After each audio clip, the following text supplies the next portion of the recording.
Bonjour les amis, aujourd'hui mercredi le 24 janvier. Comme d'habitude, le Seigneur vient nous visiter chez nous avec sa parole. Et aujourd'hui, on va méditer l'évangile selon Saint Marc.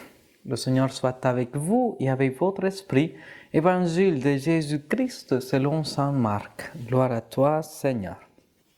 Le ciel et la terre éclataient de joie, le divin enfant est né. Alléluia, Alléluia. Gloire à toi dans les cieux, Alléluia. En ce temps-là, Jésus s'est mis de nouveau à enseigner au bord de la mer de Galilée.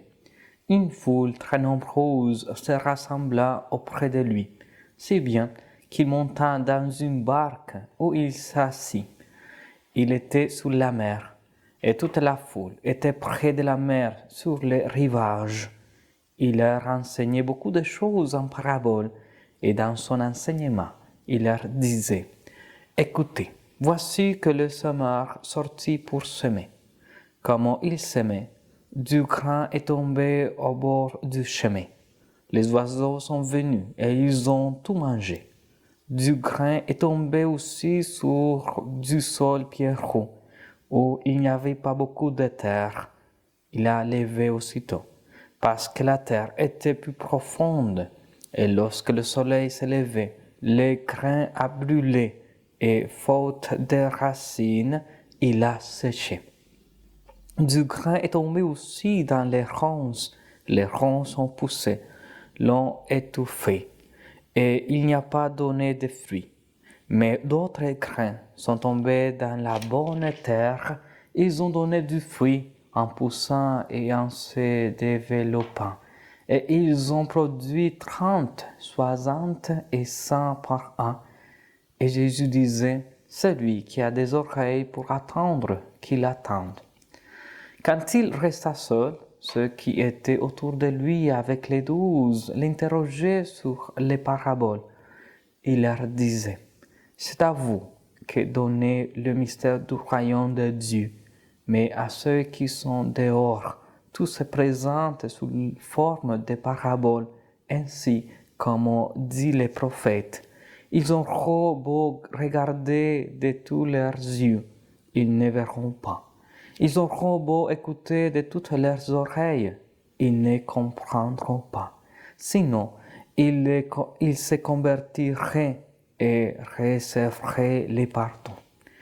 Il leur dit encore, vous ne saisissez pas cette parabole, alors comment comprendrez-vous toutes les paraboles? Le semeur sème la parole. Il y a ceux qui sont au bord du chemin, où la parole est semée. Quand ils l'attendent, Satan vient aussitôt et enlève la parole semée en eux. Et de même, il y a ceux qui ont reçu la sémence dans les endroits pierreux.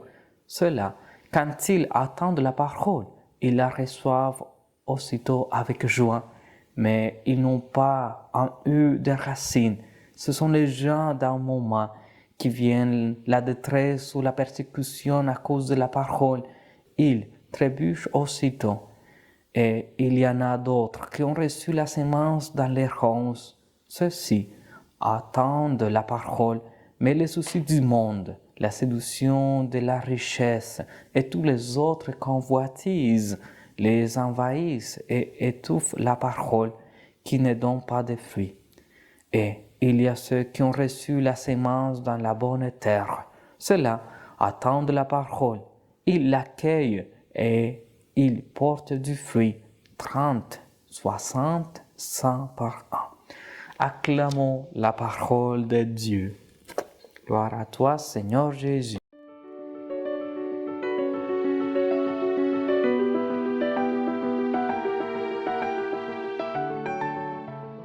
Frères et sœurs, à un moment donné, on écouta la réflexion d'un prêtre qui s'appelle Daniel Bichet. Elle disait celle-ci concernant cette parabole.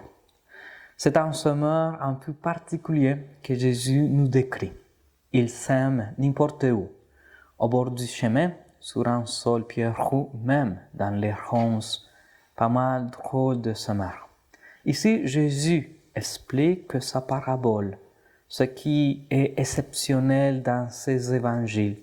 Habituellement, il choisit suffisamment bien sa parabole pour que ses auditeurs puissent la comprendre comme une évidence et l'explication est alors inutile.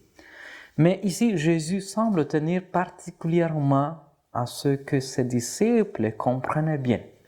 Pourtant, cette parabole ne semble pas si énigmatique que ça.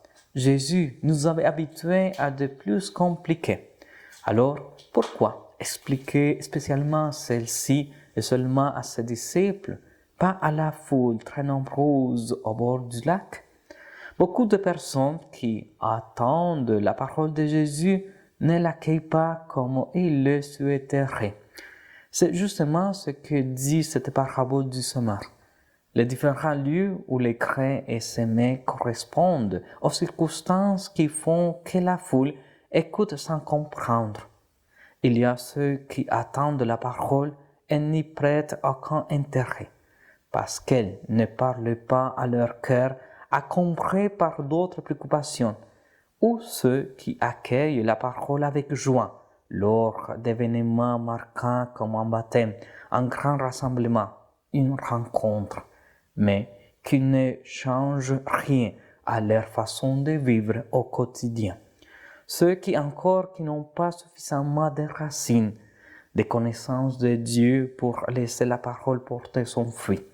Mais Jésus nous dit que malgré tout cela, Dieu continue inlassablement de semer la bonne nouvelle de son amour partout, dans le cœur prêt à l'accueillir comme dans le cœur les plus endurcis et les plus fermés. Car Dieu croit toujours à l'humanité. Il n'a créé pour lui donner son amour. Il espère toujours sa réponse. Et toute éternité, en tout temps et en tout lieu. Alors, puisque Dieu insiste tellement, laissons-nous ensemencer par sa parole. Faisons-lui confiance et présentons-lui un cœur en pleine terre, bien dégagé de toute errance et bien préparé pour l'engrais de la prière et la lecture de la parole de Dieu, afin que germe à nous cette parole et qu'elle donne pour nous les fruits que Dieu attend. Amen.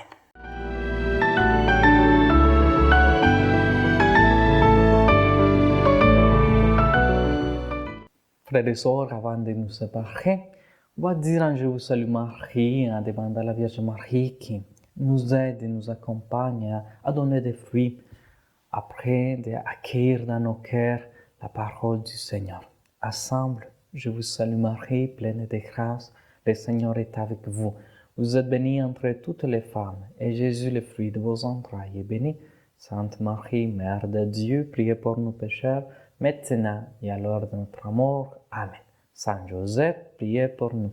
Le Seigneur soit avec vous et avec votre esprit. Que Dieu Tout-Puissant vous bénisse au nom du Père et du Fils et du Saint-Esprit. Amen. Je vous souhaite un bon mercredi et bonne journée.